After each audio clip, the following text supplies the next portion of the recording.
کوئی خیال نامحرموں کا آ جائے تو اس کو فوراً عدم التفات نہیں کرتے، تھوڑی دیر پکا لیتے ہیں، جما لیتے ہیں، ٹکا لیتے ہیں، باقی وسوسوں پر تو پکڑ نہیں ہے، لیکن عدم التفات کرتے، توجہ کہیں اور کر لیتے ہیں لیکن کہیں اور نہیں کر رہے تھے، یہ تو جمانا ہے، قسم کا ٹکانا ہے۔ کوئی برا خیال آئے تو فوراً عدم التفات کریں، 1-2 منٹ کے بعد پھر عدم التفات کرنا، پھر اس سے دل کی صفائی نصیب نہیں ہوتی، دل کا تزکیہ نہیں ہوتا، دل پاک صاف نہیں رہتا، دل گندا رہتا ہے۔ حضرت خواجہ صاحب رحمۃ اللہ فرماتے ہیں وسوسے آ گئے، ہجوم ہے وسوسوں کا، اس کے بارے میں فرماتے ہیں طبیعت کی رو زور پر ہے تو رک، نہیں تو یہ سر سے گزر جائے گی، ہٹا لے خیال اس سے کچھ دیر کو،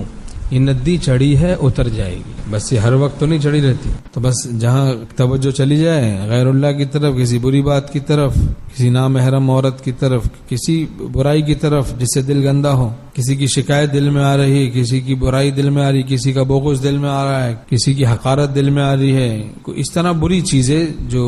بری ہیں، عدم التفات فوراً کرے، اس کو جمائے ٹکائے بٹھائے نہیں اس خیال کو۔ جتنی تاخیر کرے گا عدم التفات میں اتنا زیادہ دل گندا ہوتا چلا جائے گا۔ ہم نے بھی جب مکان کی حفاظت نہ کی تو پھر جلوے بھی پہلے جیسے مکی کے نہیں رہے۔ حدیث شریف میں مضمون ہے مسلمانوں کی عورتوں کی حفاظت کرو، تمہاری عورتیں محفوظ رہیں گی۔